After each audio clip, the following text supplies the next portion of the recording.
അയ്യപ്പേട്ട, നിലമ്പൂരിൽ ഒരു കുട്ടിയുടെ മരണം ഉണ്ടായിരിക്കുന്നു. കാരണങ്ങളൊക്കെ എല്ലാവർക്കും അറിയാം, അതുകൊണ്ടാണ് വിശദീകരിക്കാത്തത്. അപ്പോ ഇപ്പോൾ അതൊരു രാഷ്ട്രീയ ആയുധമാക്കുകയാണ് UDF. ഇതിനു മുൻപും ഇത്തരത്തിലുള്ള കാര്യങ്ങൾ സംഭവിച്ചിട്ടുണ്ട്. അന്നൊന്നും ഒരു പ്രതിഷേധത്തിനും ഇറങ്ങാത്ത UDF പ്രതിഷേധത്തിന് ഇറങ്ങിയായിരുന്നു. അല്ല, വലിയ കാര്യം അതാ ഞാൻ പറഞ്ഞത്. ചടങ്ങിന് നടത്തുന്ന ഒരു സമരം പേരിന് വേണ്ടി നടത്തുന്നതല്ല. ഇപ്പൊ ഈ രാഷ്ട്രീയ ആയുധമാക്കി നടത്തുന്ന ഒരു പ്രചരണം ഉണ്ടല്ലോ, ആ ഒരു പഞ്ചൊന്നും അന്നും ഉണ്ടായിട്ടില്ല. ഇതൊക്കെ തിരിച്ചറിയാൻ ഒരു ഇലക്ഷൻ വേണ്ടി വരുന്നുണ്ടോ? പ്രജിത, ഇതിനകത്ത് മാനുഷികമായിട്ടുള്ള കുറച്ച് കാര്യങ്ങളുണ്ട്. നമ്മളൊക്കെ മനുഷ്യരാണ്. രാഷ്ട്രീയം നിങ്ങൾ മാറ്റി നിർത്തണം. ശേഷം നിങ്ങൾ രാഷ്ട്രീയം വെച്ചോ. മനുഷ്യത്വം നിങ്ങൾ ആദ്യം കാണിക്കണം. ഇവിടെ ഒരു 15 വയസ്സുകാരൻ കുട്ടി, ഈ കാണുന്ന നഗരത്തിന്റെ പകിട്ടുകളൊന്നും ഇല്ലാത്ത സാധാരണക്കാരായ കുട്ടികളാ. മലപ്പുറത്ത് പ്രൈതിക്കറിയാം, കണ്ണൂരൊക്കെ പ്രൈതിക്കറിയാവുന്നതാണ്. ഇവിടുത്തെ കവടതയൊന്നും അവിടെ ഇല്ല. കണ്ണൂർ മനുഷ്യരൊക്കെ വളരെ കണ്ണൂർ, കോഴിക്കോട്, മലപ്പുറത്തൊക്കെ നമ്മൾ പോകണം.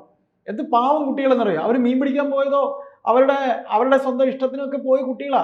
മരണം പതിയിരിക്കുന്നതെന്ന് അവർ അറിഞ്ഞില്ല. പന്നി കയറി പോകുന്നെന്ന് പറഞ്ഞുകൊണ്ട് എവിടെയാണോ നിയമമുള്ളത്, കമ്പിന്ന് വലിച്ച് കെട്ടി കറണ്ട് ഉണ്ടാക്കിയിട്ട് അതിൽ വെക്കാനായിട്ട് ഈ കെട്ടിയവന്റെ അപ്പനാണോ ഈ KSEB ഉണ്ടാക്കിയിരിക്കുന്നത്? എവിടെയെങ്കിലും നിയമമുണ്ടോ? ഉദ്യോഗസ്ഥർ അറിയാതെ ഇവരിത് ചെയ്യൂ. അപ്പൊ KSEB ഉദ്യോഗസ്ഥർ അറിഞ്ഞുകൊണ്ട് ഇതിന് ഒത്താശ ചെയ്യുന്നു. KSEB ഉദ്യോഗസ്ഥർ മാത്രമല്ല, വന്യമൃഗശല്യം. ഈ പന്നി ഇറങ്ങുന്നതിന് ഈ മന്ത്രി ചോദിക്കുക, പന്നി ഇറങ്ങുന്നതിന് ഞാൻ എന്ത് ചെയ്യണം? ആന കുത്തിക്കൊന്നതിന് ഞാൻ രാജിവെച്ചാൽ ശരിയാവുന്നു. ഇതാണോ ഇവിടുത്തെ വ്യവസ്ഥിതി? എനിക്കറിയില്ല. ഞാനൊരു സാധാരണക്കാരനാണ്. ഈ കാണുന്ന എന്തിനാണ് ആ മന്ത്രി? ആര് സംരക്ഷിക്കുന്ന ഈ മന്ത്രിയെ? എന്തിനിങ്ങനെ ഒരു കിണകെട്ട മന്ത്രി? ഞാൻ ചോദിക്കട്ടെ, മന്ത്രിയെ നമ്മൾ പറയുന്നുണ്ടല്ലോ, ഇപ്പൊ പല തവണകളായിട്ട് വന്യമൃഗശല്യം കൊണ്ടുള്ള പ്രശ്നങ്ങൾ ഉണ്ടാകുന്നുണ്ട്. കൃത്യമായ ഒരു പ്രതിഷേധം പോലും നടത്താൻ കഴിയാത്ത പ്രതിപക്ഷം എന്തിനാണ്? പ്രതിപക്ഷ നേതാവ് എന്തിനാണ്? പ്രജിത, ഇതിനകത്ത് നമ്മൾ ചില കാര്യങ്ങൾ കൂട്ടിച്ചേർത്ത് വായിക്കേണ്ടി വരും. അതായത് ഈ ഒരു സംഭവം ഉണ്ടായി. ഈ ഒരു സംഭവം ഉണ്ടായപ്പോഴാണ് ആ സന്ദേശം സിനിമയിൽ ഒരു ബോഡി വീണ് കിടക്കുമ്പോൾ കൊടി പുതപ്പിച്ചിട്ട് അത് ഞങ്ങൾ എന്ന് പറയുന്നതിന് തുല്യമല്ലേടോ ഈ കോൺഗ്രസ് ഈ കാട്ടിക്കൂട്ടുന്നത്? ഇന്നലെ രാത്രി 12 മണി വരെ ചേട്ടന്മാരവിടെ സമരം കിടന്നല്ലോ. ഈ പറയുന്ന VD സതീശൻ ഉൾപ്പെടെ എത്ര പേർക്ക് അവിടെയാണ് ഈ CPM എന്ന് പറയുന്ന പാർട്ടി, രാഷ്ട്രീയമായിട്ട് നമ്മൾ പറയുന്നതല്ല, മരണപ്പെട്ടവരുടെ എണ്ണം മൊത്തത്തിൽ ഇപ്പൊ എടുത്തേനെ. ഈ സമയം കൊണ്ട് എടുക്കണം. എത്ര പേര് മരണപ്പെട്ടു? നിലമ്പൂർ മാത്രമല്ല സാർ മരണപ്പെട്ടത്, കേരളത്തിൽ ഉടനീളം ഇത്ര പേരാണ് സാർ. അതിന് ഉത്തരം പറയണം. ഈ അവസരത്തിലെങ്കിലും വനമന്ത്രി രാജിവെച്ച് മാതൃക കാണിക്കണം എന്ന് പറയണം. അവിടെയാണ് പഞ്ചിരിക്കുന്നത്. ഞാൻ പറയുന്നത് തെറ്റുണ്ടോ? അല്ല, അങ്ങനെ ഒരു നീക്കം ആർക്ക് വേണ്ടി? പിന്നെ എന്തിനാണ് UDF ഇപ്പൊ അതൊരു പ്രതിഷേധ പ്രകടനമൊക്കെ നടത്തേണ്ടത്? അതൊക്കെ രാഷ്ട്രീയമല്ലേ? അല്ല, പ്രഹസനമാണെന്നുള്ളത് തിരിച്ചറിയാൻ കഴിയില്ലേ? പ്രഹസനമാണെന്നൊക്കെ ആണെങ്കിൽ ജനത്തിന് ആവശ്യം, ഇപ്പൊ നിലമ്പൂരുകാരുടെ ആവശ്യം ഈ വന്യമൃഗശല്യത്തിന്റെ ഒരു സൊല്യൂഷൻ ആണ്. ഇങ്ങനെയെങ്കിലും ഉണ്ടാവട്ടെ എന്ന് ജനം ചിന്തിക്കും. ഇങ്ങനെയെങ്കിലും ഉണ്ടാവട്ടെ, ഇങ്ങനെയെങ്കിലും ഈ ശല്യം ഉണ്ടാവുന്ന നിൽക്കട്ടെ. പ്രിയ, നമ്മളെ വീട്ടിലെ ഒരു സുപ്രഭാതത്തിൽ വീട്ടുമുറ്റത്ത് ഒരു കടുവയെ കണ്ട നമ്മൾ എന്തായിരിക്കും ഒന്ന് ആലോചിച്ച് നോക്കൂ. വേണമെങ്കിൽ എൻ്റെ വീട്ടിന്റെ മുറ്റത്ത് നിൽക്കും കടുവ, വേണമെങ്കിൽ കാട്ടാന. അപ്പൊ ഈ മന്ത്രി ചോദിക്കും, കാട്ടാന വന്നതിന് ഞാൻ എന്ത് ചെയ്യാനാ? കടുവ വന്നതിന് ഞാൻ എന്ത് ചെയ്താനാ? ഞാൻ രാജിവെച്ചാൽ തീരുമോ? ഇതാണോ സാർ ഇവിടെ ഒരു ഭരണം എന്ന് പറയുന്നത്? ഇതാണോ ബഹുമാനപ്പെട്ട മുഖ്യമന്ത്രി? നേരെ തിരിച്ച് കോൺഗ്രസ്സുകാരനായ ഒരു വനം മന്ത്രി, കോൺഗ്രസ് മിനിസ്റ്ററി, ഇവിടുത്തെ DYFIക്കാരന്മാര് മൂടടങ്ങിയിരിക്കും. അവിടെ ഒരക്കര മൂട്ടിലിരിക്കുമാര്. അതാ പറഞ്ഞേ, അവരൊരു കാണിക്കുമ്പോൾ അവരവർക്കുള്ള. ഇപ്പൊ എം സ്വരാജ് കയറി ഇറങ്ങണം. ഈ മരണപ്പെട്ട കുട്ടിയുടെ വീട്ടിൽ എം സ്വരാജ് കയറി ഇറങ്ങുന്നു. എന്തിനാണ് ഇങ്ങനെ കയറി ഇറങ്ങുന്നത്? എന്തെങ്കിലും കാര്യമുണ്ടോ? നിങ്ങൾ ഉൾപ്പെട്ട നിങ്ങളുടെ ഇടതുപക്ഷം ഇവിടെ ഭരണത്തിൽ, ഇടതുപക്ഷമല്ല ഇടത് കക്ഷം ഇവിടെ ഭരണത്തിൽ ഇരുന്നിട്ട് എന്താ ഇവർ ചെയ്തത്? ഈ മന്ത്രി തന്നെ വന്ന ശേഷം എത്ര മരണം ഉണ്ടായി? നമ്മൾ വെറുതെ കോക്കോ പറയുന്നതല്ല. ഇല്ലേ ഇവിടെ വസ്തുതകൾ പറയാനായിട്ട്? പക്ഷേ ഞാൻ ചോദിക്കട്ടെ, ഇതിലൊരു പങ്ക് ജനത്തിനുമില്ലേ? ജനത്തിന് എന്ത് പങ്കാണ് പറയുന്നത്? എനിക്ക് മനസ്സിലാവും. ഈ വോട്ട് ചെയ്യുമ്പോൾ ഇത്തരത്തിലുള്ളവർക്ക് വീണ്ടും വോട്ട് ചെയ്യണേ.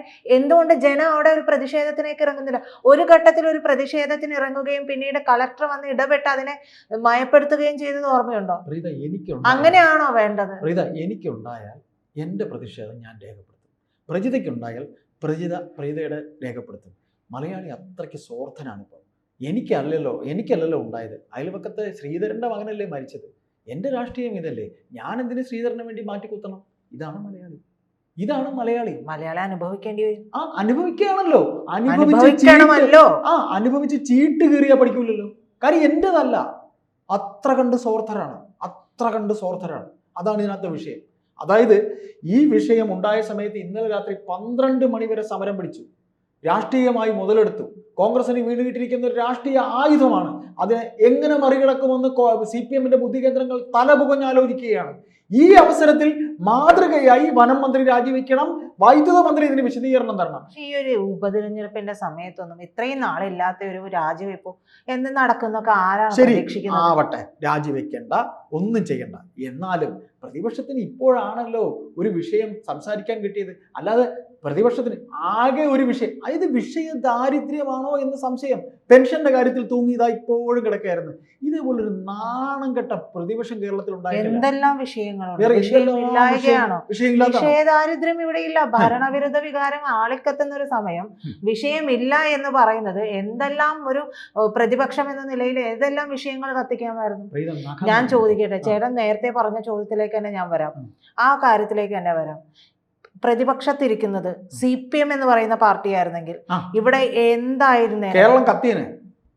എല്ലാം അവരെ പോലെ ഇത്രയും എപ്പോഴും പറയുന്നത് കേൾക്കാം, പ്രതിപക്ഷത്തിരിക്കാൻ ഏറ്റവും യോഗ്യരായിട്ടുള്ളത് CPM ആണ്. തെറ്റിദ്ധരുത്താനേ പറ്റുള്ളൂ, ഭരണത്തിൽ വന്നാൽ കൊള്ളത്തില്ല. അപ്പൊ അതുകൊണ്ട് ഇത് മുൻകാലങ്ങളിൽ CPM ചെയ്തതുണ്ടല്ലോ, അത് കണ്ടെങ്കിലും പഠിച്ചുകൂടായിരുന്നു. അല്ല, അതൊന്നും അവർ ചെയ്യില്ല. അതായത് പ്രീതിക്കറിയാവോ, ഈ കഴിഞ്ഞ ഭരണം എങ്ങനെയാണ് നഷ്ടപ്പെട്ടത്? രമേശ് ചെന്നിത്തല എന്ന പ്രതിപക്ഷ നേതാവ് അദ്ദേഹം കുറേ കാര്യങ്ങൾ കൊണ്ടുവന്നു. ഏതെല്ലാം കാര്യങ്ങൾ മുഖ്യമന്ത്രിയുടെ മൂക്കെതിരെ വന്നു, സ്വർണ്ണക്കള്ളക്കടത്ത് കേസ് വന്നു, ഏഷ്യാനെറ്റ് ന്യൂസ് പോലെയുള്ള മുഖ്യധാര മാധ്യമങ്ങളെല്ലാം വാർത്തയടിച്ചു. എന്നിട്ട് എന്തുകൊണ്ട് ഭരണത്തിൽ വന്നില്ല? കോൺഗ്രസിന് ഒരു ഈസി വാക്ക് ഓവറാണ്, അവർക്ക് നഖം നനയാതെ നത്ത പിടിക്കണം. കോൺഗ്രസ് ഒരിക്കലും മെയ്യനങ്ങി പണിയെടുക്കില്ല. കോൺഗ്രസിന് മെയ്യനങ്ങി പണിയെടുക്കുന്ന ഒരു പാരമ്പര്യം ഇല്ല. ഇപ്പോൾ ഈ രാഹുൽ മാങ്കൂട്ടത്തിനെ പോലെയൊക്കെയുള്ള കുറെ കുരങ്ങന്മാരെ പോലെയൊക്കെ സ്വഭാവമുള്ളവരെല്ലാം കൂടെ ഇറങ്ങിയിട്ടാണ് ഇപ്പൊ ഈ കാണുന്ന സമരമൊക്കെ.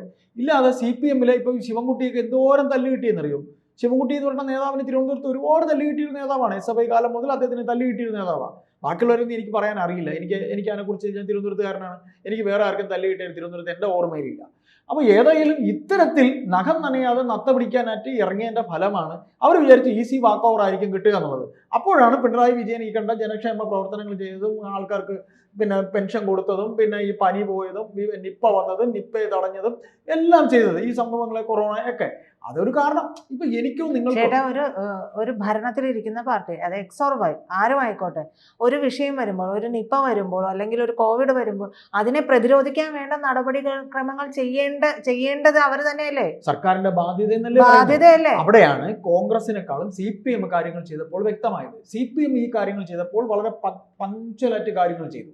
കാര്യം ഇത് ചെയ്ത് അത് അറിയാതെ അവർ ചെയ്ത അവരുടെ സംഘടനാ രീതിയാണത്. അവരത് ചെയ്തു, അത് ഫലവത്തായി, അത് അവരുടെ ഭാഗ്യം. പിണറായി വിജയന്റെ നക്ഷത്ര ഭാഗ്യം, അദ്ദേഹം ഒരിക്കൽ കൂടെ മുഖ്യമന്ത്രിയായി. പക്ഷെ ഇവിടെ ഇന്ന് നമ്മുടെ സംസാര വിഷയം എന്ന് പറയുന്നത് ഇത്തരത്തിൽ ഒരു മരണം ഉണ്ടാകേണ്ടി വന്നോ UDF-ന്? അങ്ങനെ വന്നെങ്കിൽ അത് പ്രതിപക്ഷ നേതാവിന്റെ കുറവാണ്. വിട്ടുവീഴ്ച പ്രതിപക്ഷ നേതാവിന്റെ ഏറ്റവും വലിയ വീഴ്ചയാണ്. പ്രതിപക്ഷ നേതാവ് ഒരു പരാജയമാണ്. ബൈ ഇലക്ഷനുകളിൽ ജയിച്ചത് ഒഴിച്ചാൽ പ്രതിപക്ഷ നേതാവ് എന്ന നിലയിൽ അദ്ദേഹം എന്ത് ചെയ്തു? അയ്യോ, അദ്ദേഹമല്ല ഇവിടുത്തെ ഏറ്റവും വലിയ നേതാവ്, അദ്ദേഹമാണ് എല്ലാം ചെയ്ത്. ഇപ്പൊ അൻവറിന്റെ വോട്ട് പോകണം. ഇപ്പൊ നോക്കിക്കോളൂ, ഇപ്പൊ കേൾക്കുന്ന ആ വിഷയം ഇതല്ലെങ്കിൽ പറയുക, അൻവറിന്റെ വോട്ട് ഒരു നിർണായക ഘടകമാണ്. അൻവർ ഇപ്പൊ നിശബ്ദനാണ്, വോട്ട് തേടി പോലും പോകുന്നില്ല. അൻവർ പറയുന്നത് എന്റെ വോട്ടൊക്കെ സ്വയംഭൂവായിരിക്കും. അപ്പൊ അൻവറിന്റെ വോട്ട് ഇങ്ങനെ അദ്ദേഹം അങ്ങനെയൊക്കെ പറയുന്നത്. ഏതായാലും അൻവറിന്റെ വോട്ട് സ്വയംഭൂവായാലും അല്ലെങ്കിലും പ്രിയപ്പെട്ട VD സതീശൻ, താങ്കളെ സംബന്ധിച്ച് താങ്കൾ ഒരു പ്രതിപക്ഷ നേതാവ് എന്നുള്ളതിന്റെ പരാജയമാണ്.